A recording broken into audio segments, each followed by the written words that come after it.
first thing first, off and off, congratulations, man. This is a great honor for you. Just, talk about what this day means to you. Well, this day means, it's like welcome home, and it's been a while. What has it been, 46 years? Yeah. And put your little bad son out, and now you're bringing him back home. It's pretty cool. So this is special. This is a special day because of my friends and family is here. My wife. So many great memories here in this university for me. And let me tell you one memorable night.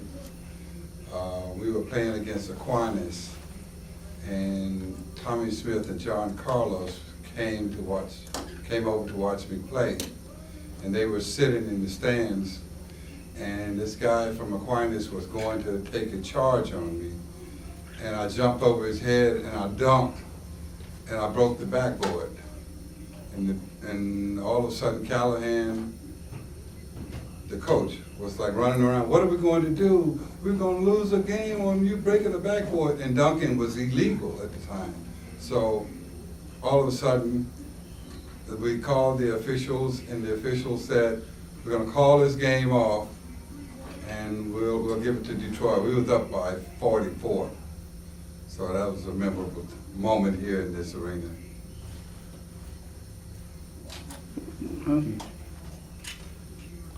Spencer, talk about this whole year, what it's been like these past 6-8 months. Obviously, the NBA Hall of Fame back in September, and now this. I mean, can you imagine growing up playing that you would have a year period like this in your life?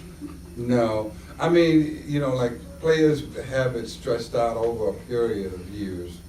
But for me, it was, the first event was the Naismith Basketball Hall of Fame, for which I waited for years for that to happen in September. My second to oldest daughter just had a baby boy named Spencer. And because I'm a father of 4 daughters and no boys, so it's kind of a cool thing to have him crawling around on the scene. And right after that, I've had many events, people honoring me all around the league, the NBA, and my recent honor took place in Memphis, Tennessee on Martin Luther King's birthday, or Martin Luther King's Day. And this was an award that I was unexpectedly, but I received it as from the Civil Rights Museum, the Martin Luther King Award, by the NBA and by the Memphis Grizzlies and the National Museum for Civil Rights in Memphis. That was awesome. That was a couple of weeks ago. And now I come home to Detroit last night. There was a big honor that took place for me at the Charles H. Wright Museum, where they honored me for my civil rights and my basketball rights that I've done, created a lot of wealth for a lot of players. And today is the finale here at the University of Detroit Mercy, where I'll see my jersey fly into the ceiling beside the great Dave DeBusschere and Bob Calihan. So it's an awesome, awesome time. You can't believe, you can't dream of these kind of things and make it happen. So I can sum it up by saying that all of these things happen not on my time and not on anybody else's time, but it's on God's time, which is right on time. And because if it had happened on my time, it would probably happened a long time ago. I would not have enjoyed any of it. And right now, I'm just living it and loving it. So being back in Detroit after, so long, I know you've only been here for a day or two, but what stands out to you the most is what's changed, especially when it comes to Detroit hoops?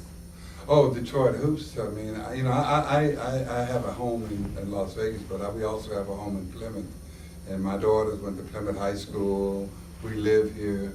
So, yeah, Detroit. I just want to see, for what we were trying to do back in '68, was, we had this idea, dream that at that time, you know, Marquette and all of the teams were in the city, the schools. And this was the place that we all wanted to build this, this mecca of basketball. And so, because it opens up the door for great education, but also we had to have the attraction of the game. And we sold out every game here. We had, we got down to number 7th or number 10 in the nation. We had television, every game was on NBC. So it was something happening, and George Gervin was getting ready to come here. We had so many players that were lined up to come here because they wanted to build this mecca. And I'm hoping that this is I'm hoping that I can kickstart that whole idea, because to have this kind of university of higher learning right here, and you have this great place to play, we should have serious players coming in here. This should be a tradition that is unmatched, like all of the other cities. You know, you're like St. John in New York. All of the other great cities have these universities and these great powerhouse teams, and why not us? This should be the place. Is this honor even more special because you are from here? Oh yeah, oh yeah. Well, you know, I mean, I tell people that I had a long bus ride from my house here. It was straight down 6 Mile. And I came straight down 6 Mile Road right over here to the university because I didn't have a car. So that was, it's very important to me, and to see this taking place the way it is going on now. And I just like to see this program get really right back on the top. And we got a lot of players. We need to build this relationship with the players here in the state, like Tom Izzo and some of the other universities, the University of Michigan. They have a pool of players that they're pulling from. And I don't know why we don't have all of those players. And we should all be involved. The John Longs, the Terry Tyler, the Dick Vitale, all of us. We all got all of our starts and got our recognition here at this university. So we have to now reach back and say, let's, you know, I know a guy in Florida. I know a guy in the junior colleges. Let's all work with this program to build it and bring these people back here to play at this university. This is the city is making a big turnaround. It is a growth city, and you know, you have to support your higher learning. You have to be involved in higher learning in order to grow, and then to have some sports entertainment. This is gravy. So this is the right place. We were meeting and talking about doing something about the Spencer Haywood rule, which is breaking up the 4-year rule, which now I see the damage that it has done in terms of, I think it should be a 2-year rule, not a one and done. Because in a 2-year system, you are not driving out the NBA players out of the locker room with a young guy that's sitting on the bench, and we tell the fans, well, you know, guess what? In 2 years, this guy will be playing in the NBA, but we just drafted him for the beauty of the pageant. And in the meantime, you got parents who like working at Chrysler, General Motors, wherever, saving up their money to come to the game, at a pro game, and he's sitting on the bench. This guy's in a street suit like I am, talking about, well, you know, I'll develop in 2 years. Well, develop on your dime, not on the fans' dime. And develop and you should stay in the university, learn how to read and write and work the plays, because it takes that to happen. And most players nowadays, and it's like a joke, I hope, but I hope they don't take it too personal, but the playbook is not on your sleeves, on your arms, that's tattoos. So you have to learn something. You have to learn how to execute a play. You got to learn how to maintain dignity in the locker room. And if you're so young and you really come into the league at age 20 and 19, then you have a problem, because all of your teammates will go out after the game to places, clubs and restaurants and stuff like that, and then you're on the outside because you can't get in because you're not 21. So there's a lot of things that need to be tweaked about that. So hopefully the University of Detroit will be on the cutting edge of like, let's ratify the Spencer Haywood rule to this degree. And it should work really well with the NC2A because they're having problems. The NBA is having problems. Everybody's having a problem with it, but no one wants to come to the source to address the problem. And right now, the union is having a problem with it because the NBA union players are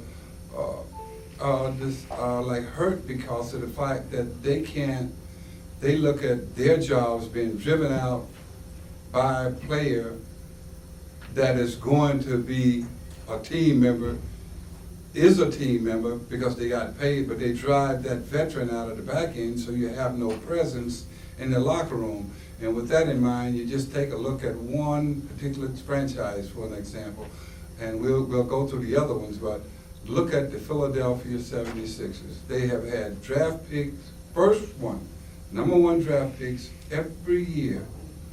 And you go into the locker room, music is blasting, everything's going on, and most of the guys are fighting a feud because they can't get into a nightclub because they're too young.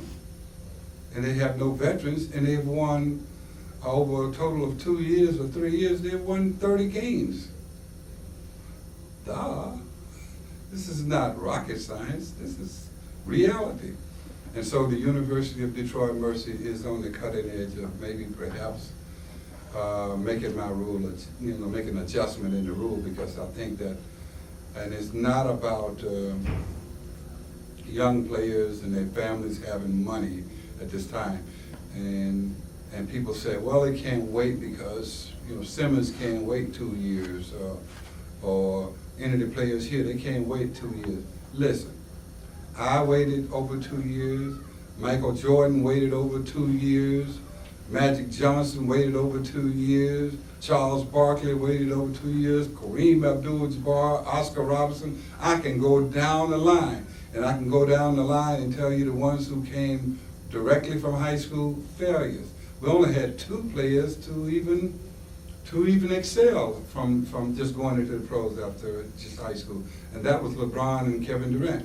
And most people don't realize that Kobe Bryant did not hit until 2 years into the league. But this is the elephant in the room that no one has ever wanted to talk about. So today is an honor for me to be able to talk about this, and also to have my jersey going up beside Bob Calihan and Dave DeBusschere. That's pretty awesome. Spencer, talk about, obviously went to junior college, big year, the Olympics. I'm gonna assume that probably just about every program was looking to get you. How did you end up back home? Well, how I ended up back home is because when I won the gold medal in the '68 Olympics, we had like 300 colleges came after me while I had just won the MVP, and everybody was screaming, we want this player here, we want this player there. And I said to them, I'm going to be a part of the revolution and the bring back of Detroit basketball, because we had a riot here in Detroit in '67, and Governor Romney, not Mitt Romney, but his dad, talked with my dad, Will Robinson, and Mayor Kavanaugh, and everyone was like, we need to bring Detroit basketball up to a standard. So I turned down all of those offers to come back here and to build this dynasty. So it was a special time, but it was heartbreaking to a lot of those great universities, Michigan and all the other big universities, because I said no. And why would you come to Detroit? And I was like, why not? DeBusschere played here, Yeah. So. Speaking of, like we were just talking about fundamentals of the game, how were you introduced to the game of basketball? Like who introduced you, and how did you, find your love for the game of basketball? Well, I started playing basketball, and I was born in Silver City, Mississippi, in a cotton field, and it's no joke, but it is a fact. And so when we didn't have a basketball that bounced, my mother made a basketball out of this cotton sack, and she put cotton in it, and we would like imagine that you can bounce and make the pass or the shot. And that's how I started playing basketball, with a ball that didn't bounce. And then I started playing in junior high school, elementary school, and I just loved this game. I thought it was something that it wasn't about, I didn't even think about professional basketball until I was going into pros. But at the point of all of the time that I played it, I just fell in love with the art and the beauty of the game, because it has this, it's like you can have the joy and sitting on top of the moon, and then you can like miss the whole basket and have it fall to the floor. It gives you the highs, the lows, it gives you all that life is all about. And so I love that aspect of the game, and I fell in love with it. But I must say, my first love was golf. I was a caddy at this country club in Silver City, Mississippi. We couldn't play on the course because it was just for whites only, but I just fell in love with that game, and I thought, well, boy, this is what I want to do. I want to make it to the big time as a caddy. And basketball was just fun to be doing. And then I realized that basketball was more fun because I was growing pretty tall. And all of a sudden, it just hit one day, and I had played for years and years and years. And one day we were playing in this guy named Pee-wee's backyard. Pee-wee was named Pee-wee because his father was named Birdhead. He had a small head.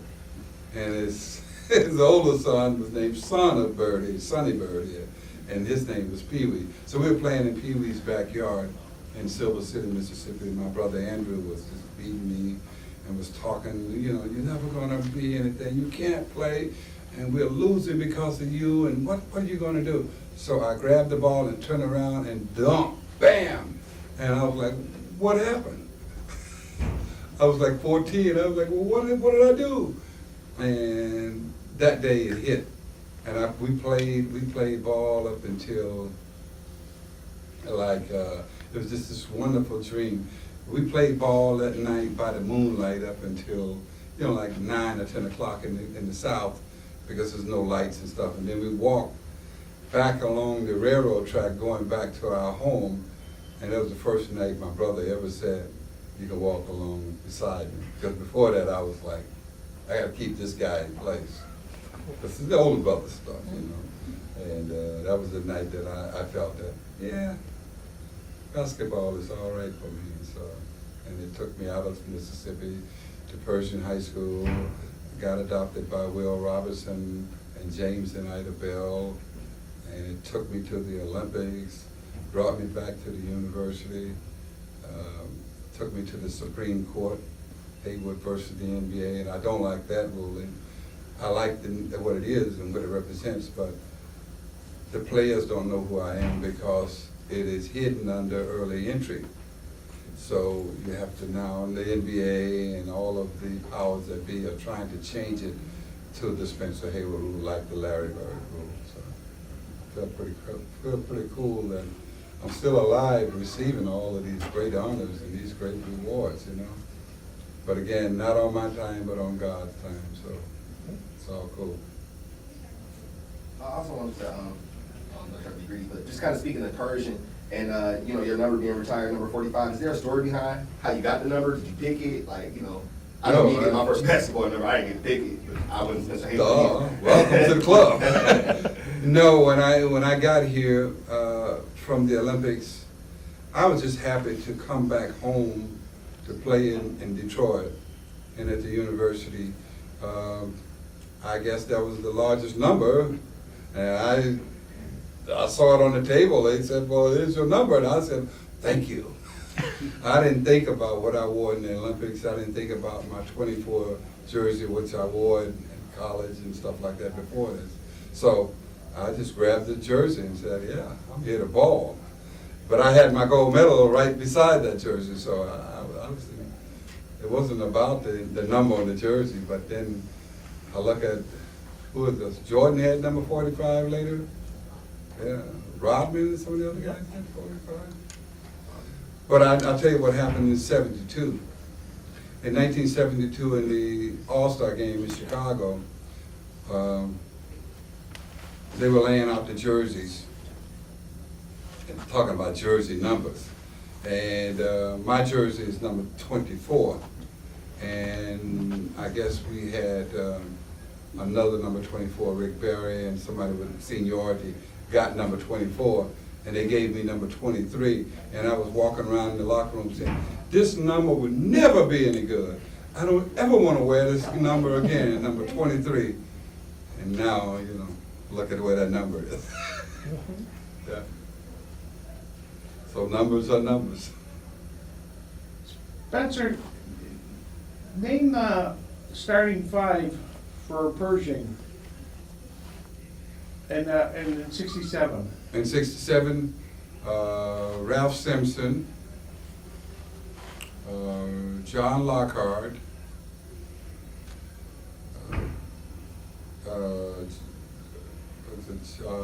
Granville Cook, and Marvin Lane. We were like switching both guards from time to time, and myself, and who's the other center was, I think Jim Connolly. Jim what? Jim Connolly, Connolly. yeah.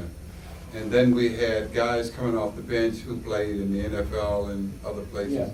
Paul Seals, Glenn Dowdy. But our starting five would beat any high school starting five that ever played in the state of Michigan. And this is a message to Magic in particular. Well, what are your memories of the? Well, I'm just saying that, Yeah. because when I see Magic, we get into this long debate. Oh, yeah. Who has the best Yeah, team no. in Michigan? So I'm like, Yeah. come on. Yeah, Yeah. but, We were so good back in high school, we had to scrimmage against the Pistons. Really? Dave Where- Bing would bring the Pistons over to Pershing because Will Robinson was a scout for the Pistons. Yeah. And that's how we scrimmaged with the Pistons. well, what are your memories of the Northwestern game, the PSL championship? What I remember about the Northwestern game is we had them down the whole game, and they threw the ball from Lamont King over to Curtis Jones. He started falling down. He threw the ball up in the air. It hit the top of the track, fell off the track, fell into the basket, and they won by 1 point. Not quite like that, but that's what I say to the Northwestern guys. But it was a great game. They had John Mayberry, Yeah. Who guarded you? Tony Coleman. Yeah, Tony Coleman and John Mayberry. There was a boxing too. And we kept telling Ralph, don't go to that corner because the Where was the championship at? I think that championship was at Northwestern. Yeah, it was at Northwestern. Or was it? I think it was at Northwestern. And then we came back and killed them in the regional on our way to the state championship. But everybody on Facebook, Twitter, Snapchat, and whatever, always remember Northwestern. And I say to them, you know, the only good thing on Grand Boulevard is the hospital and Motown. That stuff a little further up the street there in Northwestern High School, we don't even know for that. This young lady is looking at me like, what is that? Yeah, this is Detroit basketball talk. These guys know what I'm talking about.